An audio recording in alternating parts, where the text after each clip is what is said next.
सुमन आज बहुत चिढ़ी चिढ़ी सी हो रही थी।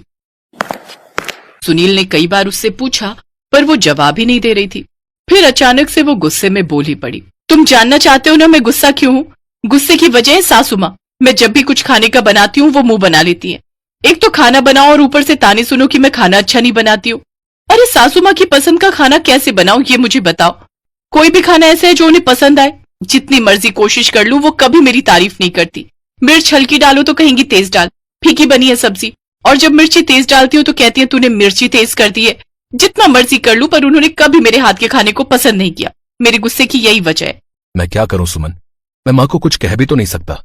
वो बोलेंगे कि तुम मेरे से उनकी बुराई करती हो और फिर तुम्हारे लिए वो कुछ बोलेंगी तो मुझे अच्छा नहीं लगेगा। अक्सर ही ऐसा होता था। सुमन की सास को उसका खाना पसंद आता ही नहीं था। ये क्या बहू, राजमा में मिर्चें बिल्कुल भी नहीं डाली हैं, फीके राजमा बनाए हैं। ऐसे थोड़ी होता है माँ जी, मैं भी तो इतनी मेहनत से बनाती हूँ। हम भी तुम्हारी उम्र के जब थे तो सारा रसोई का काम करते थे। अब तुम आ गई हो तो तुम्हारे हाथों में रसोई की बागडोर दे दी है, तो अब तुम ही तो खाना बनाओगी।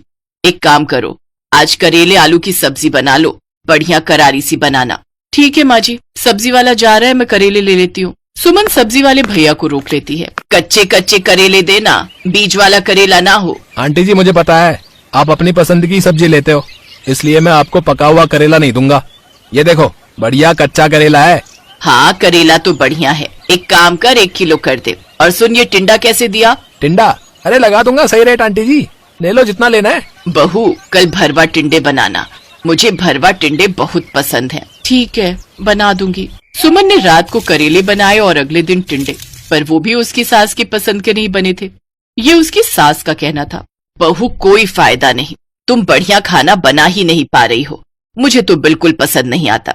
एक काम करो तुम कहीं से कुकिंग क्लास ले लो ताकि तुम मेरे हिसाब से मेरी पसंद का खाना बना सको। अब तो मैं हिम्मत हार गई हूँ माँ जी, आपको तो कोई खाना पसंद ही नहीं आता। सुमन का मन थोड़ा खराब हो गया था और उसे समझ नहीं आ रहा था कि वो अपनी सासू माँ की पसंद का खाना कैसे बनाए। माँ जी आखिर क्या पसंद करेंगी कि ऐसा क्या खाना बनाओ जिससे उनके मुंह में पानी आ जाए और उनका दिल खुश हो जाए। अरे इस किताब में कुछ लिखा है, सास को खुश करने के नुस्खे।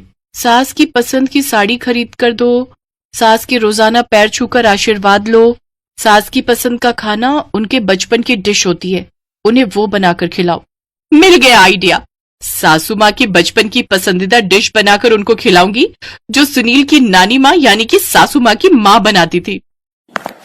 सुमन ने अपने ससुर जी से इस बारे में बात की। बहू जहाँ तक मैं जानता हूँ, एक बार सुनील की नानी ने मुझे बताया था कि तुम्हारी सास को बचपन में तंदूर की रोटी के साथ बैंगन का भरता बहुत पसंद था। बहुत शौक से खाती थी वो बैंगन का भरता तंदूरी रोटी के साथ, और हाँ साथ में तड़का छाछ भी पीती थी भाई।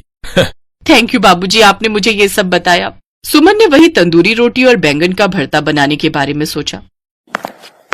हाँ सुनील, मैं अपनी सासू माँ के बचपन की याद को ताजा करूंगी और उनके लिए तंदूरी रोटी और बैंगन का भरता बनाऊंगी और साथ में तड़का छाछ भी। मैं तो कहता हूँ कि तुम्हारे चेहरे पर बस ये खुशी ऐसे ही बनी रहे। आज माँ की पसंद का खाना बनाने जा रही हो, देखना उन्हें जरूर पसंद आएगा। सुमन की सास जब तक मंदिर गई हुई थी, सुमन ने पीछे से झटपट ताजे बैंगन और अन्य सामग्री खरीदी और पूरी लगन और प्रेम से बैंगन का भरता और तंदूरी रोटियां बनानी शुरू की और साथ में तड़का छाछ भी तैयार की। घर में तंदूरी रोटी और भरते की खुशबू फैलने लगी। कुछ देर बाद जब सुमन की सास मंदिर से लौटी तो कमरे में आराम करने चली गई। दोपहर का टाइम हो रहा था, लंच का समय था, संडे का दिन था, इसलिए सुनील भी घर पर था। सुनील ने जानबूझकर सुमन से सवाल किया, तब कौशल्या भी वहीं बैठी थी। सुमन आज मेरी संडे की छुट्टी है, दोपहर के खाने में क्या स्पेशल बनाया? आज मैंने माँ जी के बचपन की पसंदीदा डिश बनाई है जो नानी माँ बनाती थी, बैंगन का भरता, तंदूरी रोटी और साथ में तड़का छाछ। माँ जी ये तो आपकी पसंद का खाना है ना? खाने की थाली में तंदूरी रोटी, बैंगन का भरता और तड़का छाछ देखकर सुमन की सास की आंखों में आंसू आ गए। हाँ बहू, ये तो मेरी पसंद का खाना है, मेरी माँ बचपन में बनाती थी और मुझे गरम गरम खिलाती थी। तुमने तो मुझे मेरे बचपन की याद दिला दी। ये स्वाद बिल्कुल वैसा ही है जैसा मेरी माँ बनाती थी। तुमने मेरे बचपन की सारी यादें ताजा कर दी बहू।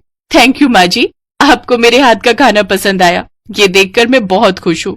मैं हमेशा से यही चाहती थी कि मैं आपकी पसंद का खाना बना सकूं। सुमन की सास ने सुमन को गले से लगा लिया।